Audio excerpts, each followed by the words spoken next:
From local fighters to national champions, a wrap-up of the Beltway Boxers and Team Russell, a fighting family dynasty of boxing superstars where winning is a tradition. They're all here, and Washington Full Circle starts right now.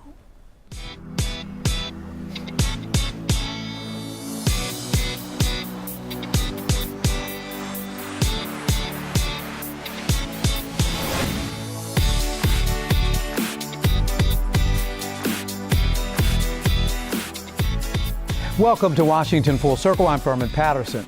From Sugar Ray Leonard to the Peterson brothers to the Gary Russells, the D.C. metro area has produced some of the most renowned boxers ever known. Anna John is managing editor of Stiff Jab, a multi-platform magazine covering all levels of the fight game. Anna, thanks so much for joining us. It is an absolute pleasure being here. Thanks so much. So you cover everything on the East Coast, or what is it? We do. I mean, we do.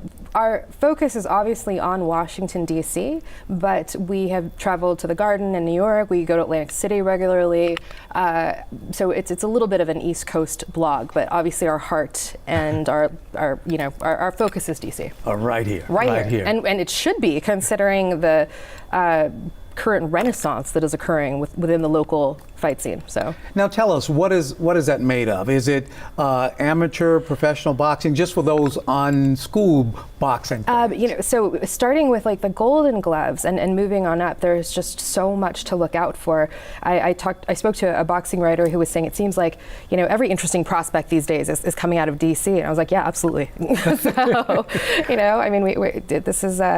this is the home of Sugar Ray Leonard. Like, why? So I think you and I talked about this earlier, that it always gets my dander up when people try and say that DC isn't a real fight town.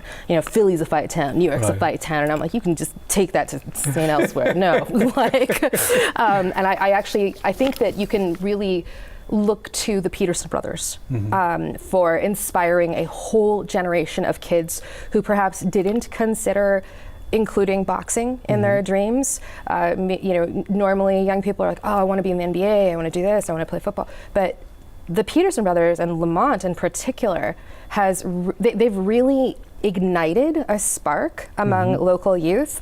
And I think something that people may not know is that despite how big Lamont Peterson is, he goes to the Golden Gloves. He goes to the amateur matches. He supports the local youth and the talent, and he's right there. So he's such a, he is part of the DC boxing scene, and he's not one of these people who's had some success and kind of moved on or forgotten where he's came from. No, he's very much rooted here, and he's very proud of the scene. And we can credit him directly for inspiring a whole new generation of talent. What I find interesting is that there's a whole community out there. It's young kids going to the boxing gyms to be trained, looking up to some of these guys that have gone from amateur to world champions. But tell us about some of the most famous boxing clubs around DC. Well, actually, it makes me a little bit sad to consider, because if I'm not mistaken, Barry Hunter started in a storage room in Lincoln Middle School. And I don't know if that would happen now, based on gentrification and certain unstoppable socioeconomic forces in DC.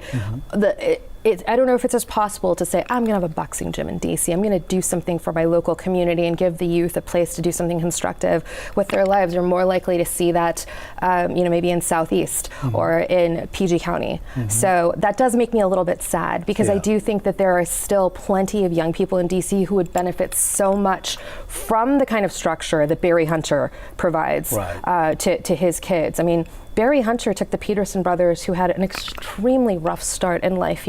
They would sleep in bus terminals. They would keep together for safety and walk until sunrise. And he found them and he took them in, and he cared for them, and he still cares for them, and he has a whole roster of other people. And Barry Hunter has a lot to do with DC's rise in boxing as well. But in terms of your original question, I don't know if that's going to keep happening. I think that unfortunately, with regards to the local scene, that may have passed because, and you're well aware, as you know, in your position, the demographics of the city have changed considerably. I have lived here since the late 90s. I came for Chocolate City. It is barely Chocolate City. But you'll help champion boxing. Absolutely. But let's go through some names of people that we know. And the nicknames are always so fun. Like they are. Mike, yes indeed, Deed. Tell us about it. The first time I heard that nickname, I was, I'm pretty critical about most boxing nicknames, but yes indeed, Reed. I mean, because I know people go with alliteration, they go with rhyming, but that it's just emphatic. Yes indeed. Mike Reed, you know, so, and he's definitely like one to watch. I mean, he's probably the best in the junior welterweight class. He's born in DC, and okay, so this could be a good or a bad thing, depending. Some people do think that the sweet science is rather barbaric. We are cheering on two men as they beat each other to a pulp. I like to counter that that's really more in the heavier weight divisions. Like, I don't know if you have to worry about that with the featherweights and such. But two memorable fights that I was the photographer at, I think in one, his poor opponent, was it Canales, ended up possibly having a seizure or convulsions in the ring and was taken out on a stretcher. In another fight, Mike Reed perforated an eardrum. So if I were somebody on the East Coast or any coast for that matter, and my management came up to me and said, "Would you like to fight Mike Reed?" I'd be like, "No, no, indeed, no." Indeed, no. No, indeed. There's also Demetrius Ballard. Yes. Demetrius Ballard. So one of the most interesting things that I always associate with Demetrius Ballard was the fact that, and he is an extremely powerful fighter. He's definitely one to watch. But so is Antoine Douglas. And shout out to his sister Tyresha Douglas. Women's boxing gets very little press and shine, but this is a brother-sister duo who had similar, they have a similar backstory to the Peterson brothers in terms of coming from a very challenging background and turning to boxing and that discipline and rising up. So Antoine Douglas is amazing.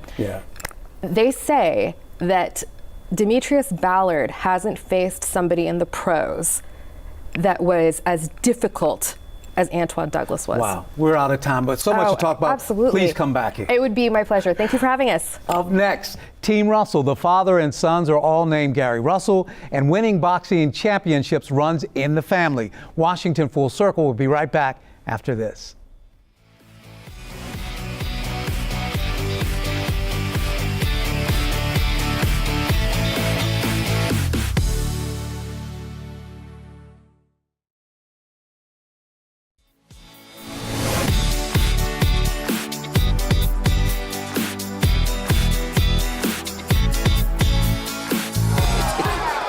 Maintain position. It's a mental thing when you're in there with a puncher. And hurt him again. And Gonzalez is down for the second time in the fight. 4, 5, 6, 7, 8. Venga. I'm giving you a chance. Give you a chance. And Gary Russell Jr. putting the pressure. And that's it. This fight is over. Gary Russell Jr.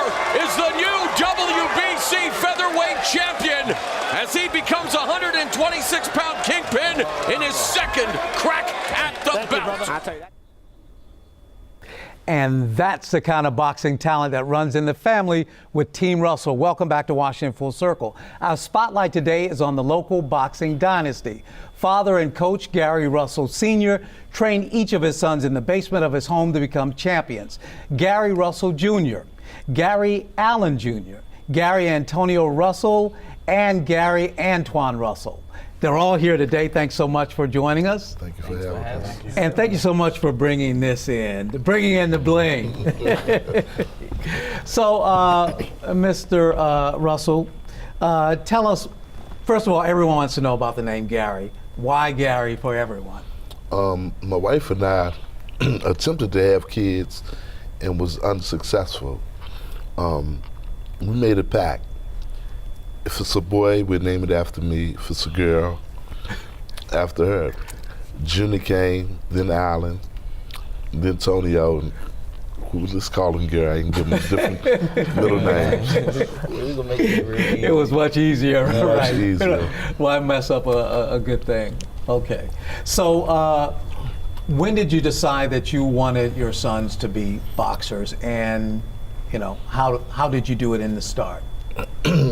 Actually, I have an older son out of wedlock, Gary Jones, and he came to me, and I needed to fill a void. I needed to put him in a program, give him something to do. Took him to a local gym and left him. Came back, the coach told me, "Oh, the kid can't fight. You got to pay me to train him." And I told the guy, "Well, I'll train him myself and see you in the tournaments." So I started training him, and Gary Jr. was a little thing. So he stayed with me all the time. So he hung in the gym with me every day when I trained his older brother, and he started picking it up. Oh, wow. So we're looking at this. Who does this belong to? And tell us what it's for. It belongs to us all. All right. And what's this called? What is this belt? What is the championship? The WBC Right. championship. We call it the green belt. Yeah.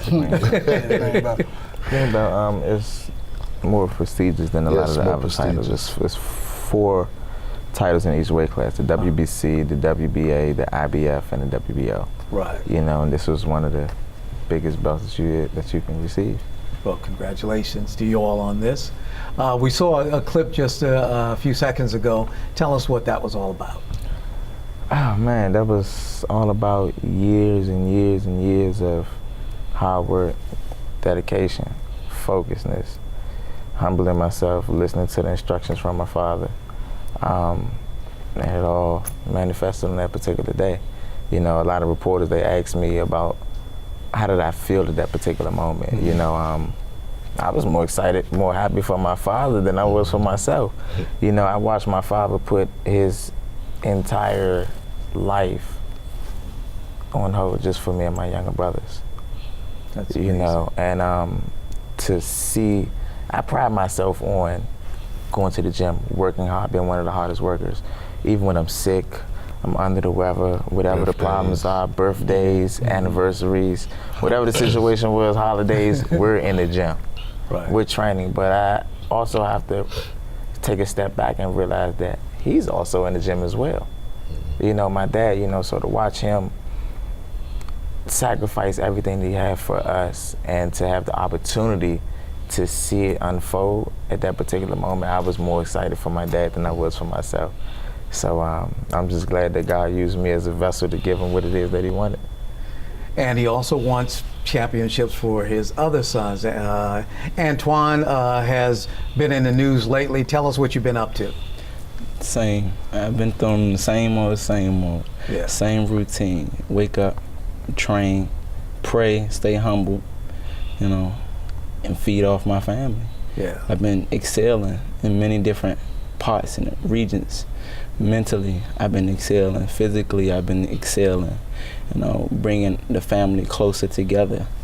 That's been a mission that I had to go through and execute out of town, actually, when I was in this tournament. And thanks for my creator giving me something that's engraved into a part of my brain called the pineal gland. It gave me a third knowledge of self. And it allowed me to tap into that third knowledge and regroup things. And I'm blessed to have my father and my brothers, because they helped me excel on parts that needs to be excellence done to. Yeah. So. And Antonio, just how difficult is it to have your father be your trainer and back and forth? Tell us about that dynamic. Actually, it's a lot easier. Most coaches have an outsider training them, so they have to learn to trust their coach. However, this is my father. I know he has my best interests in hand, so it just comes naturally for me to trust him and listen to the instructions that he gives. It makes the process of training a lot funner and easier. Yeah. And Alan, for you, is it difficult to have the father-trainer relationship? Oh, not at all. I know he has my best interests in hand. When the boxing is all said and done, he's going to be dad. He's going to be dad when the boxing's over with and everything. He's still going to be my brothers. He's dad first and coach second. So it's actually a lot easier by him being dad, because I know he wants me okay. He wants me safe, so I know he's not going to tell me anything wrong, Right. as well as my brothers. So how often do you all travel together? Is it always the five traveling to these events? Here recently have. Pretty much it has been. Yeah. On national levels, Antoine just won the right to represent the United States in the Olympics, so we all went. Normally when Gary goes to fight, we all go. Yeah. Well, there's a lot more to talk about. I especially want to talk about the Olympics. Stay with us for more on the D.C. metro area's own fighting family dynasty, Team Russell. Washington Full Circle will be back in just a moment.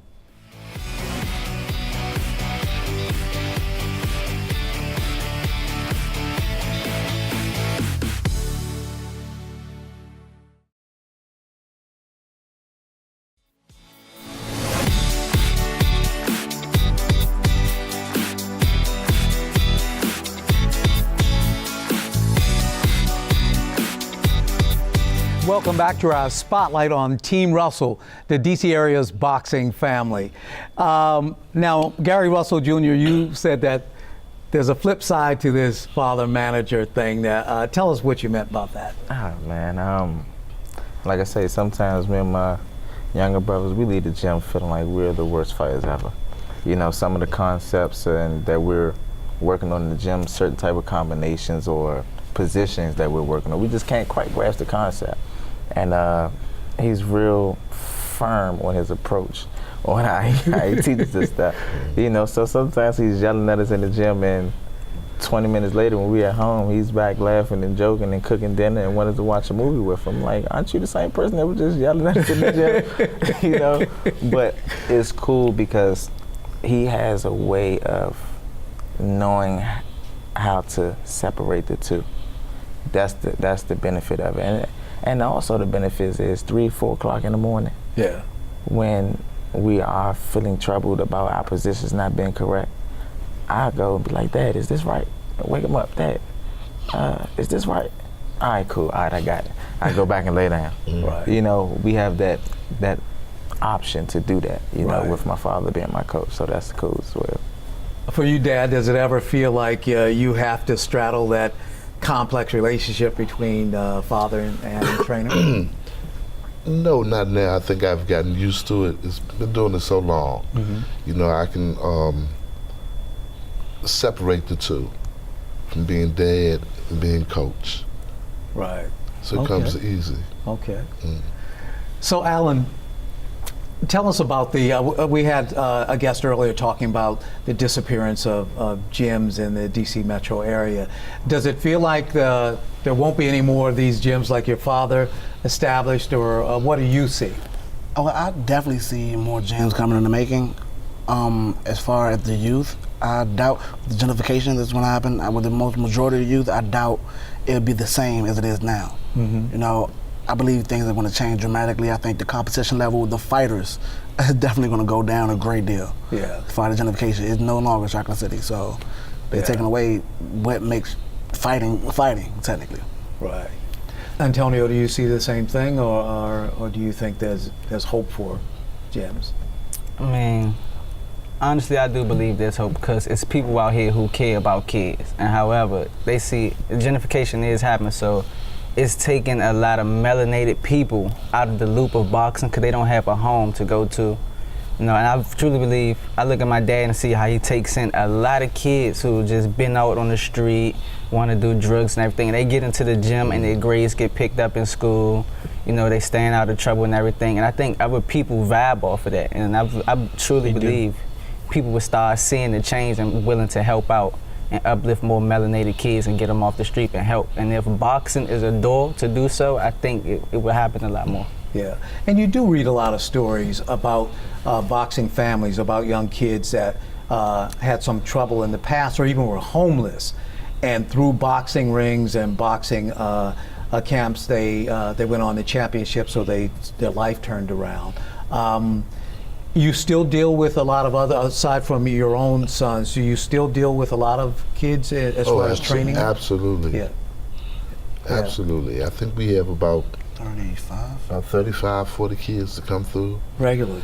Yeah, off and on. You know, a lot of them don't stay, but we try to instill certain values in them, and it's not just boxing. I say a lot of times, boxing is what they do, but it doesn't define them. Right. You know, so we try to instill that family environment in our gym.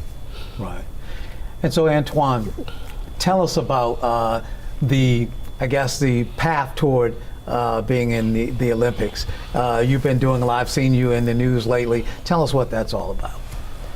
Actually, it's about conquering something within yourself, in my eyes, you know. I mean, I believe that when lessons is being taught, everyone don't take the same lesson literally the same way. Right. You know, I took it in differently. My father, he trained me and teach me consciousness things that would edify me to be different. In this tournament, he said, son, you're different. What makes you a better fighter than the rest of these kids out here is that your creativity level is so through the roof. That's what makes you a great fighter. Don't lose sight of that. Yeah. Creativity. And you know, going through that lesson there was stressful alone. You know, I had to be there in the competition, compete. I lost the first night, and then had to still stay in tune to myself and control and fight through the rest of the tournament without breaking down mentally. Yeah. And on top of that, execute what he just wanted me to execute mentally. Or else. This is or else, exactly, or else. So this is a lot of weight on my shoulders, and I pulled through. I mean, Yeah. it was a tough one. Right. And it wasn't because of the competition, it was because of myself. Excellent. Me being a valuable thinker, it just got in the way at certain stages. You know, but I done broke through that wall. Well, congratulations to you. Congratulations to you all, and congratulations for this. I hope you'll come back another time and visit with us. Indeed, All right, consider this as a souvenir. I'll keep it. That's it for Washington Full Circle. Thanks to our guests and thanks to you for watching. We'll see you again next time.